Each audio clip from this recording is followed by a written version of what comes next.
summer. Nazif, an Egyptian-Algerian engineering student at Cairo University, thought the international media's countless comparisons between Egypt's present crisis and Algeria in the 1990s were absurd acts of punditry, but that was before Egyptian security forces violently cracked down on supporters of deposed President Mohamed Morsi on Wednesday, leaving more than 600 people dead. When Morsi supporters exchanged fire with the police, that's when I started comparing the two, Nazif, 19, told Al Jazeera. Nazif's mother moved to Cairo from Algeria in the 1990s, escaping what Algerians now refer to as the Black Decade. Those 10 years were immediately preceded by Algeria's 1991 elections, in which the North African nation's Islamist party, the Front of Islamic Salvation, FIS, won the first round. As in Egypt, the elections were held after a series of mass demonstrations. After learning the results of that first round,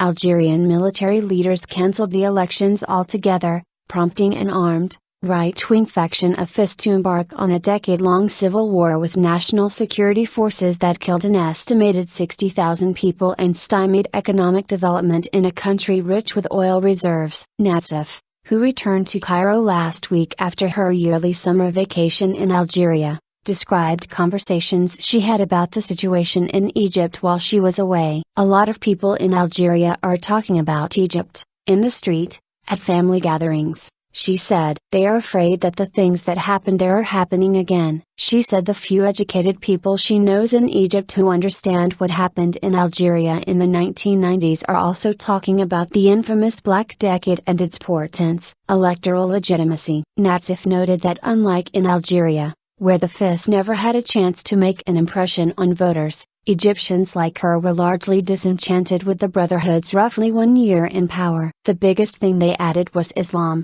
she said, noting that social and economic discontent persisted throughout the Morsi presidency. They claimed they had a project. They didn't. But the similarities between the Algerian conflict and Egypt's crisis are strong. The sectarian divide between Egypt's Islamists and its military, both of which are vying for political power, mirrors the strife that brought on Algeria's Black Decade, said Karim Bitter, director of Paris-based international relations think tank, the Institut de Relations Internationales et Stratégiques, IRIS. In both Algeria and Egypt, we have similarities in terms of political heritage, a nationalist, authoritarian military-industrial complex leading the countries for the past 50-odd years and Islamist groups whose political activity has been crushed by the military, said Bitter. And in both cases, he added, nullifying elections inflamed long-running tensions between the military and believers in political Islam, leading to bloodshed. In Egypt's case, it is unclear how long the current imbroglio will persist. Nazif and Bitter say Egyptians should have maintained the legitimacy of the polls to prevent the kind of violence that broke out on Wednesday. The idea, behind the Egypt-Algeria comparisons, is to heed the lessons of history, Bitter said. The best way to defeat Islamists is not to halt the electoral process. Authoritarian, military rule only offers temporary relief to liberals and Democrats. It does not answer the questions of Islamic radicalism. The day before Morsi was deposed by Egypt's military, he made a public address in which he used the word legitimacy, alluding to his and the Muslim Brotherhood's electoral mandate, roughly 200 times. His opponents mocked the speech, but it seems that many now believe abiding by the polls could have prevented the chaos that unfolded and that Egyptian health ministry officials said killed more than 600 Morsi supporters and security personnel during Wednesday's clashes. Personally, my family supports the Brotherhood, Nazif said. Not because they support Islamist rule. They support electoral legitimacy. We believe we could have elected someone else later. Mohamed Saoudan of Morsi's Brotherhood-backed Freedom and Justice Party told Al Jazeera that not abiding by the outcome of Morsi's election in 2012 and waiting for an opportunity to elect another president at the polls, was a major blow to law in Egypt, or rebuilding. As with Algeria's FIS, Egypt's Brotherhood will use the military's deadly crackdown to build its aura of legitimacy, Bitter said. Had the process not been interrupted, had Egyptians demanded early elections, that would have been a long-term defeat for political Islam. The Muslim Brotherhood will use this claim to legitimacy for a long time, he said. Morsi is no Salvador Allende, Bitter added, referring to the first democratically elected Chilean president, overthrown in a military coup in 1973. But this will allow the Brotherhood to create a new era. In Algeria,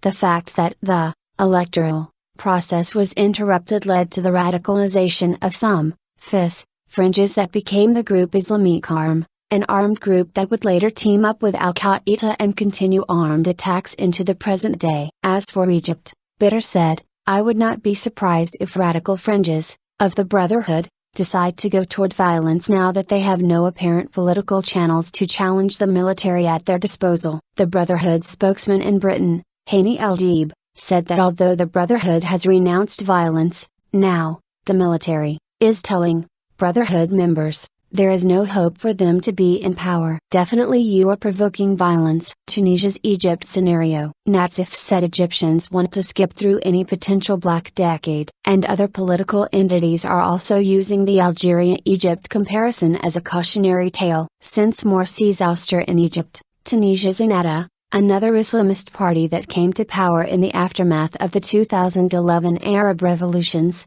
has warned repeatedly against an Egypt-style coup. Opposition parties withdrew from the National Constituent Assembly in Tunisia's interim government after the July 25 murder of opposition leader Mohamed Morsi, the second such killing this year. His murder drove tens of thousands of people, upset with the administration's management of social and economic issues, into the streets. Ennahda Vice President Walid Benani told Al Jazeera its opposition also still wants to repeat the Egyptian scenario, but said that a coup was not in the works. Although Tunisia does not have a politically significant military as in Algeria and Egypt, Bitter said polarization between those who believe in political Islam and secularists is also extremely intense there. Some would like to replicate what happened in Egypt, he said. Echoing Benani. One of the groups that orchestrated Tunisia's protests against the current government is called the Timurid, rebel, movement, just like the movement that orchestrated the protests that ultimately resulted in Morsi's ouster. I think it would be a terrible mistake,